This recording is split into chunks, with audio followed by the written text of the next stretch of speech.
Bismillahirrahmanirrahim. Assalamualaikum warahmatullahi wabarakatuh. Baik, kembali lagi di kelas prakarya. Oke, untuk pertemuan kali ini yang akan kita bahas yaitu mengenai teknik budidaya ternak kesayangan. Oke. Sebelum memasuki materi, saya ingat-ingatkan ya materi sebelumnya yaitu mengenai ternak kesayangan. Nah, misal contohnya ya ternak kesayangan, masih diingat kan? Nah, ada kelinci, ada burung merpati, ada ayam hias, dan masih banyak lagi ya yang tergolong sebagai ternak kesayangan. Adapun untuk pertemuan kali ini yang akan kita bahas itu ada 4 ya, mengenai pemeliharaan kandang, pemilihan bibit, pemberian pakan, dan pencegahan hama dan penyakit. Oke, langsung saja materi yang pertama yaitu mengenai pemeliharaan kandang. Kandang itu harus rutin dibersihkan ya.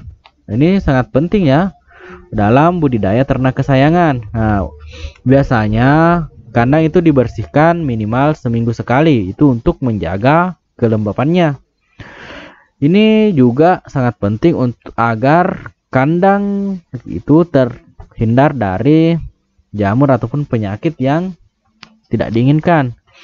Biasanya yang dibersihkan itu ada tempat pakannya, minumnya, lantai kandang, itu semuanya harus rutin dibersihkan. Nah, biasanya untuk dibersihkan bisa dengan menggunakan air yang mengalir yang dicampur dengan sabun cuci ataupun bisa juga menggunakan desinfektan ya untuk pembersihan kandang. Oke, yang kedua yaitu mengenai pemilihan bibit. Nah, bibit itu juga sangat penting ya karena berhubungan dengan pewarisan sifat. Nah, biasanya bibit yang dipilih itu bibit yang mewariskan sifat unggul serta itu memenuhi persyaratan tertentu untuk dikembangbiakkan. Nah, biasanya bibit yang dipilih itu harus melalui seleksi ya. Seleksi itu bisa memperhatikan kemampuan produksi setiap individu, penampilan fisik ternak, dan bisa seperti bentuk tubuhnya seimbang dan tidak cacat ya. Itu semua harus diperhatikan. Nah, yang paling utama itu kita lihat dari kelincahannya ya bergerak. Jangan pilih ternak yang sudah loyo. Nah, itu karena jangan sampai dia itu berpenyakit. Nantinya hanya akan menyebabkan penyakit ya, atau menularkan penyakit ke ternak-ternak lain. Oke, bisa dipahami ya mengenai pemilihan bibit itu harus diseleksi ya. Kemudian selanjutnya yaitu mengenai pemberian pakan. Nah, pakan ini faktor utama ya penentu produktivitas ternak. Biasanya biaya pakan itu menempati 60% sampai 80% dari jumlah total biaya usaha ternak. Artinya yang paling banyak dalam peternakan yaitu pakan. Biayanya pakan itu paling banyak. Nah, pakan itu harus diberikan itu berbeda-beda sesuai dengan jenis ternak, umurnya, dan produktivitas ternak.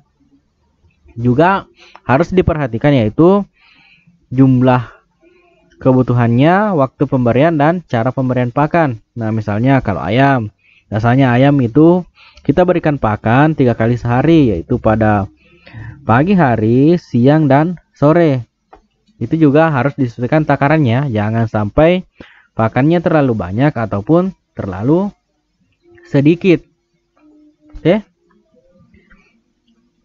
bisa dipahami? Kalau untuk jenis pakannya kita sesuaikan ya. Misal yang pertama kita berikan seperti pelet terlebih dahulu, kemudian nanti jika umurnya sudah mulai tumbuh atau sekitar 3 bulanan ke atas kita campurkan dengan jagung ya atau sayur-sayuran tergantung dari jenis hewannya. Oke, karena untuk pakan yang berupa pelet itu juga tidak baik ya karena fisik hewan itu biasanya lemah kalau menggunakan pelet saja. Jadi harus dicampurkan dengan bahan pakan alami untuk meningkatkan ketahanan tubuh hewan. Oke, kemudian selanjutnya itu mengenai pencegahan hama dan penyakit. Nah, itu harus diperhatikan ya, kesehatan ternak itu harus diperhatikan.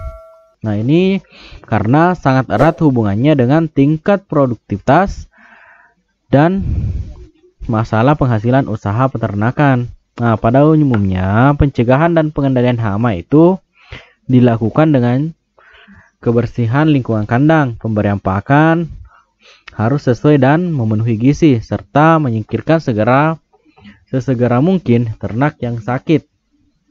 Ya, yang paling utama mengenai kebersihan lingkungan kandang, itu lingkungan kandang harus benar-benar diperhatikan.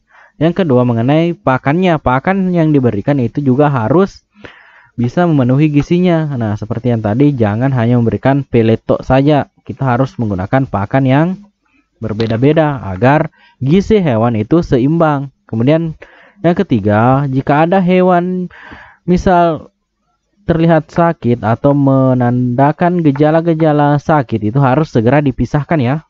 Nah, adapun yang hal-hal yang harus diperhatikan mengenai kesehatan ternak ini, yang pertama itu ada lahan yang hendak didirikan itu harus bebas dari penyakit menular. Nah, kita lihat lahannya apakah di situ tidak ada penyakit-penyakit yang menular ya. Kemudian kandang harus kuat, aman, nyaman, dan bebas penyakit. Ketiga, periksa kesehatan ternak yang baru dibeli.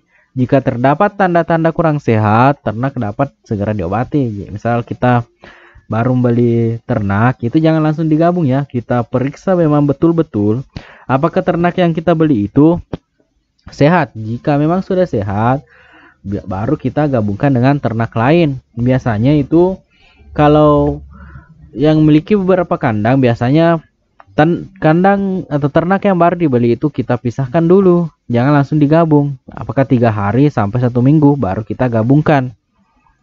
Kemudian jaga kandang dan lingkungan agar tidak lembab dan bebas genangan air. Nah, ini juga harus diperhatikan ya, itu mengenai tempat airnya itu harus diperhatikan, jangan sampai nanti tumpah dan membuat lembab lingkungan kandang. Kemudian selanjutnya, lakukan penyemprotan desinfektan atau proses penyuci hamaan kandang dan lingkungan sekitarnya. Desinfektan itu juga sangat penting ya untuk membunuh virus-virus, bakteri maupun jamur penyebab penyakit, dan lakukan vaksinasi secara teratur. Nah, ini vaksin juga ini sangat penting ya. Ini vaksin bisa dilakukan apakah 1 kali sebulan, 2 kali pun, itu tergantung jenis hewan yang dipelihara ya. Oke, bisa dipahami ya mengenai teknik budidaya ternak kesayangan. Itu ada 4 ya, tuh dari pemeliharaan kandang, pemilihan bibit, pemberian pakan, dan pencegahan hama dan penyakit. Itu semua harus diperhatikan dalam budidaya ternak kesayangan. Oke, mungkin untuk materinya cukup sekian ya. Mudah-mudahan materi ini bisa dipahami.